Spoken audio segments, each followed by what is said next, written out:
नमस्कार साथियों, स्वागत है आपको आपके अपने यूट्यूब चैनल एपेक्स एजुकेशन में। और अभी जो हम लोगों का जो ये अभी प्रधान शिक्षक का परीक्षा का जो अभी फाइनल आंसर किया आया है, जिसमें कि कुछ-कुछ प्रश्नों को डिलीट भी किया गया है। उसके बाद हम आज यह देखने का प्रयास करेंगे कि क्या क्या मायने हैं डिलीट करने के, प्रश्नों को डिलीट करने के, और क्या इसका असर पड़ेगा परिणाम पर, और क्या कुछ हो सकता है इसमें, और डिलीट करने में भी क्या कुछ इसमें जो खामियाँ दिखाई गई है बीपीएससी आयोग के द्वारा, उस पर भी हम लोग आज अध्ययन करेंगे, चिंतन करेंगे। ठीक है, तो हम लोगों का जो ये बीपीएससी प्रधान शिक्षक परीक्षा है, इसमें हमने जो मुख्य बिंदु आज शामिल किया है इसमें कि प्रश्न डिलीट करने के परिणाम पर क्या होगा असर। सबके दिमाग में यही चल रहा है कि क्या होगा असर इस पर क्या जो है सो बीपीएससी आयोग जो है सो क्या इस पर कर सकता है, इससे विद्यार्थियों को या अभ्यर्थियों को क्या परेशानी और कठिनाई का सामना करना पड़ सकता है। जैसे कि डिलीट होने से क्या हुआ, डिलीट मतलब ही हुआ कि प्रश्न जो है इसका इसका नंबर अब जो है किसी को मिलने वाला नहीं। बहुत सारे लोग जो इसमें ये समझ रहे हैं कि हमको 2 नंबर प्लस हो जाएगा, दो प्रश्न को डिलीट किया गया है, तो नहीं, ऐसा बिल्कुल नहीं है। डिलीट करने का मतलब ये है कि जो कुल अंक था पहले 150, उसमें से अब जो है सो 2 घट जाएंगे। 150 से 2 जो है सो माइनस हो जाएंगे। अब जो आपका कुल अंक होगा वह हो जाएगा 148। 148 पर रिजल्ट बनाया जाएगा, ये तय है। इसमें इस गलतफहमी न रहे लोग कि इसमें सबको जो है सो 2-2 अंक दे दिया जाएगा। ये ऐसा नहीं होता है। जब ऐसा होता है कि 2-2 अंक दिया जाएगा तो उसमें कहा जाता है कि 2 अंक सबके लिए है। ठीक है, अब जो 2 प्रश्न डिलीट किए गए हैं उस पर भी बहुत सारा विवाद है। ठीक है, उसको डिलीट करने में जो है आयोग ने क्या किया है, तो वहां पर दोहरी नीति अपनाई है। ठीक है, हम यहाँ इसलिए ये बात कर रहे हैं, क्यों दोहरी नीति की बात कर रहे हैं सो सुनिए। इसमें एक प्रश्न डिलीट किया गया, वो ठीक है, जो कि डीएलएड का प्रश्न है, जिसमें कि इनमें से एक से अधिक होता और ऑप्शन में नहीं था। लेकिन जो अबुल फजल के बदला में अब्दुल फजल कर दिया गया था, मतलब अबुल फजल होना चाहिए था, और आयोग ने क्या किया, अब्दुल फजल दिया था। क्वेश्चन में दिया था आपको अब्दुल फजल, जिस कारण से किसको क्या कर दिया गया है, डिलीट कर दिया है।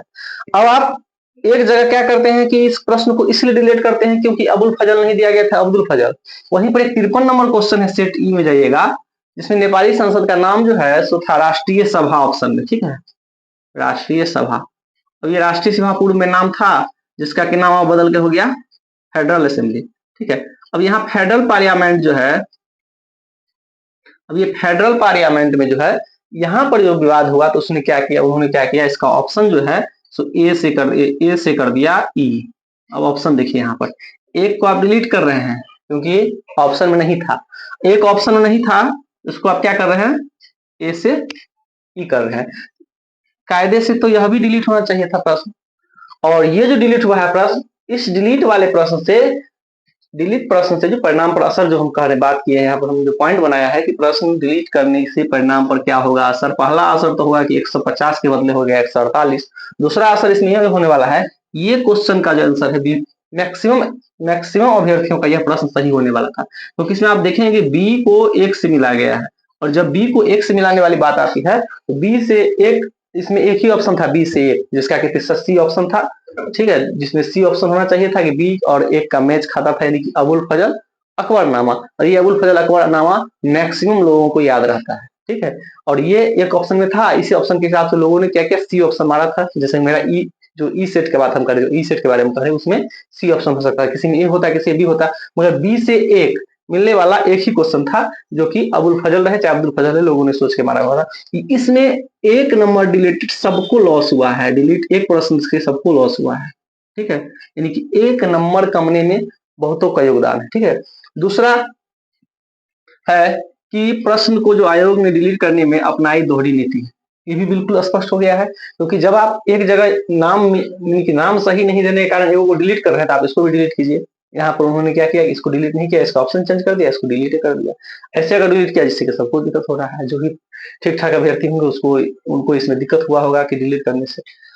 अब है कि यदि कुल अंक पर बना हरतांक तो क्या होगा, मतलब कि आप लोगों को जब हम लोगों का जब निकला था ये नोटिफिकेशन, उसमें बताया गया था कि ये हरतांक बताया गया था कि general 40%, BC 36.5%, EBC 34%, SC ST महिला को चाहिए, एससी एसटी और सभी महिलाओं के लिए चाहिए था 32%।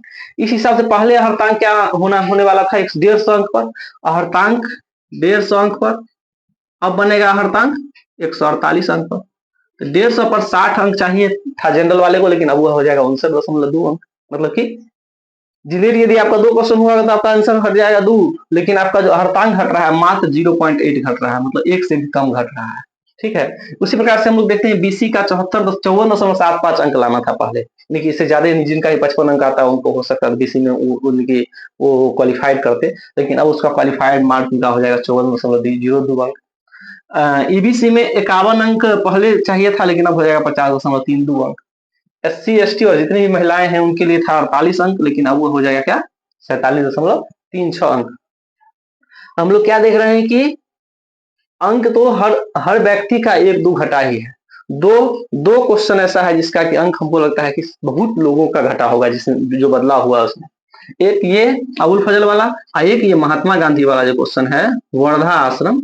वर्धा आश्रम जो ऑप्शन चेंज किया गया है, महात्मा गांधी से विनोबा भावे किया गया है, जो कि सही है, चेंज यानी कि ऑप्शन आंसर गलत नहीं कर रहे हैं, लेकिन बहुत लोगों ने इसमें महात्मा गांधी लगाया था, क्योंकि लोगों को पता है कि वर्धा के सेवाग्राम नामक स्थान में महात्मा गांधी ने अपना समय बिताया था, लेकिन आश्रम का निर्माण किसने करवाया था, तो वो था विनोबा भावे। ठीक है, ये क्वेश्चन एक, और ये क्वेश्चन आपको अबुल फजल वाला, दो का लॉस सबको हो रहा है। ठीक है, जब दो का लॉस होगा तो कुछ न कुछ तो आंसर की, फाइनल आंसर की में संभावित कट ऑफ जो है उसका बदलाव जरूर होगा। तो यहाँ पर जब हम बात करेंगे संभावित कट ऑफ का, कब, जब फाइनल आंसर की आया है तब, तो हमने जो पिछला कट ऑफ दिया था उससे जरूर कुछ न कुछ कम होगा।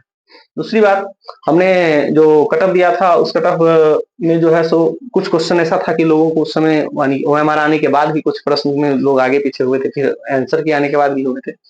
ये सब देखते हुए हमने जो नया कट ऑफ पर जो गहन अध्ययन किया है, विचार किया है, और बहुत लोग जो कट ऑफ के बारे में कहते रहते हैं कि एकदम क्वालिफाइड को हो जाएगा, ये बिल्कुल नहीं होने वाला है, ये बात मान के चलिए।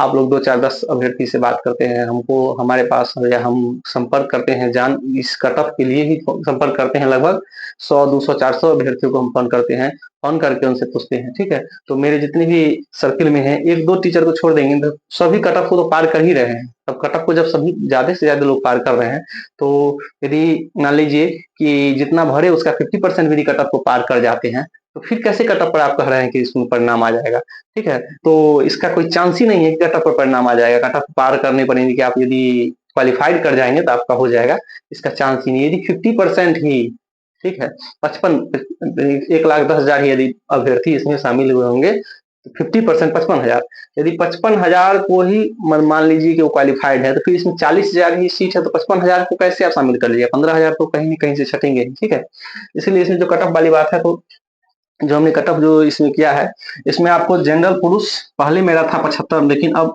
मेरा जो है वह 73 हो रहा है। ठीक है, 73 में प्लस माइनस 2। ठीक है, 2 अंक ज्यादा हो सकता है, 2 अंक कम भी हो सकता है। ठीक है, बात हम महिलाओं की करेंगे तो महिला में भी 63, इससे 10 कम का रेंज लेके हम चल रहे हैं। इसमें भी 2 ज्यादा हो सकता है और 2 कम हो सकता है। ठीक है, बात यदि हम ईडब्ल्यूएस की करेंगे तो ईडब्ल्यूएस में 65 अंक। ठीक है, इसमें भी प्लस माइनस 2। महिला की बात करेंगे तो 55 अंक, इसमें भी प्लस माइनस 2 हो सकता है। ठीक है, जो कट ऑफ हम ये बता रहे हैं, कट ऑफ में बहुत हद तक जो है सही हो सकता है, वैसे संभावित है, लेकिन हमको जो लग रहा है बहुत हद तक सही होगा। बात यदि हम बीसी की करेंगे तो बीसी का कट ऑफ जो है 68 प्लस माइनस 2। ठीक है, 68 या 67 66 भी मान सकते हैं, लेकिन 68 से 2 कम भी हो सकता है, 2 ज्यादा नहीं होगा इसमें, 68 से 2 कम ही, मतलब 65 प्लस है तो आप सेफ है इसमें बीसी में। ठीक है, 65 प्लस, इसमें हम 65 प्लस कर देते हैं। ठीक है, 65 प्लस, 65 प्लस में ही आप इसमें सेफ है।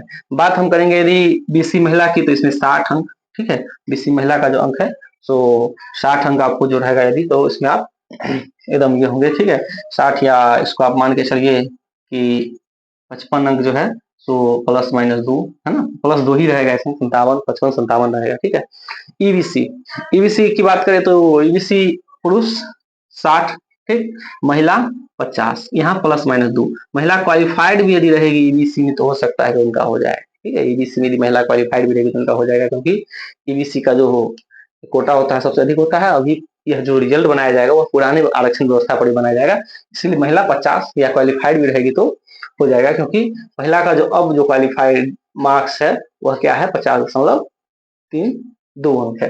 ठीक है, जो भी क्वालिफाइड रहेगी उनका हो जाएगा, पहले इनका 51 अंक था। ठीक है, अब है एससी एससी की बात करें, एससी एसटी की, तो ये एससी और एसटी में क्या है कि जो क्वालिफाइड कर जाएंगे उनका फिक्स है, रिजल्ट हो जाएगा। ठीक है, एससी एसटी में क्वालिफाइड यानी कि जो एससी एसटी है वो 48 नंबर लाएंगे। तब यहाँ ये नहीं कहेगा कि 32% है तो महिला नहीं, महिला पास तो करेगी 48 पर, लेकिन जरूरी नहीं कि जनरल महिला को भी 48 पे हो जाएगा या ईडब्ल्यूएस महिला को भी 48 पर हो जाएगा। उनका कट ऑफ जो है 55 प्लस माइनस 2 जाएगा। ठीक है, तो इस प्रकार से हमने जो इसमें विभिन्न संशय था उस संशय को मिटाने के लिए हमने यहाँ पर ये चीजों को डाला है। अब बात करते हैं हम लोग एनआईओएस डीएलएड, जिसका की चर्चा अभी सरेआम हो रहा है कि एनआईओएस डीएलएड वाले को क्या बाहर किया जाएगा। नहीं, आप लोग मान के चलिए कभी भी एनआईओएस डीएलएड वाले को बाहर नहीं किया जा सकता है, क्योंकि यदि उनका सक्षमता काउंसलिंग हो चुका है, मतलब कि उनका 10 साल का सेवा यदि सरकार मान रही है, उसी सेवा के आधार पर यदि नौकरी है, तो कभी भी एनआईओएस डीएलएड वाले को बाहर नहीं किया जाएगा। दूसरी बात, यदि बाहर करने का थोड़ा भी चांस रहता, तो जैसे अभी ततमा जाति को दिया गया है कि आप अपना जो है सो अपना नॉन क्रिमिनल सर्टिफिकेट लगाइए, उसी प्रकार से एनआईओएस डीएलएड वाले को कहा जाता है कि आप यदि डीएलएड है तो अपना सर्टिफिकेट लगाइए, क्योंकि पिछली बार तो बाहर करने की बात आई थी तो डीएलएड सर्टिफिकेट लगाने के लिए कहा गया था। इसलिए आप लोग कोई भी जो एनआईओएस डीएलएड किए हुए हैं वो इस संशय में ना रहे कि हमको बाहर का रास्ता दिखाया जा सकता है। कभी उनको बाहर का रास्ता नहीं दिखाया जाएगा, क्योंकि सरकार ने भी मान लिया है कि जो 2018 से पहले से यानी कि कार्यरत हैं और उन्होंने एनआईओएस डीएलएड किया है, उनका एनआईओएस डीएलएड मान है। अभी तक तो टीआरई 1 में जो एनआईओएस डीएलएड वाले ज्वाइन कर चुके हैं उनको तो बाहर ही नहीं किया गया है। ये तो बात चल रही है, यानी कि प्रधान शिक्षक जो पहले से शिक्षक है वो भी इसमें शामिल हुए हैं। इसलिए एनआईओएस डीएलएड वाले आप निश्चिंत होकर काउंसलिंग करवाने की तैयारी कर सकते हैं। आपको बाहर करने का कोई भी यहाँ पर चांस नहीं है। कोई यानी कि जो अफवाह सब उड़ रहा है, बहुत सारे लोग जो है उसमें अफवाह में शामिल हैं, वो सोच रहे हैं कि हम लोग जो है इसी बहाने से कुछ फंड इकट्ठा कर लेंगे, उसमें केस का प्रक्रिया में ले जाएंगे, केस के बारे में जो है केस का ड्राफ्टिंग करवा लेंगे, कहीं पर कोई यानी कि केस का कागज बना के ले आएंगे, कहीं केस कर दिए हैं, केस लड़ना है, आप लोग इसमें शामिल होइए, चंदा दीजिए। चंदा का धंधा का ही ये हो रहा है। आप लोग कहीं कुछ इसमें संशय की बात मत रखिए कि एनआईओएस वालों को इस जेल से शामिल नहीं किया जाएगा। यदि शामिल नहीं करने का थोड़ा भी चांस होता तो पक्का उनको कहा जाता कि यदि आप डीएलएड हैं तो अपना सर्टिफिकेट उसमें चेंज कर सकते हैं, ऐसा ऑप्शन उसमें दिया जाता है, लेकिन ऐसा कुछ नहीं दिया गया है। इसलिए एनआईओएस डीएलएड निश्चित रहे और एकदम रिजल्ट का इंतजार करें और रिजल्ट आने के बाद अपना काउंसलिंग की तैयारी में लग जाएं। तो इस तरीके से जो हमने ये चीज़ आप लोगों के समक्ष रखने की कोशिश किया है, और आप जो है इस पर अपना विचार जरूर रखें। आपके विचार, आपके कमेंट से भी जो है सो हम लोगों को ऊर्जा मिलती है। और मेरे वीडियो को लाइक जरूर करें, और यदि चैनल पर नए हैं तो चैनल को सब्सक्राइब जरूर कर लें, क्योंकि आप लोगों के सब्सक्रिप्शन और आपके लाइक और आपके कमेंट ही हमें हौसला देती है कि हम अधिक से अधिक आपके लिए काम कर सकें। बहुत बहुत धन्यवाद।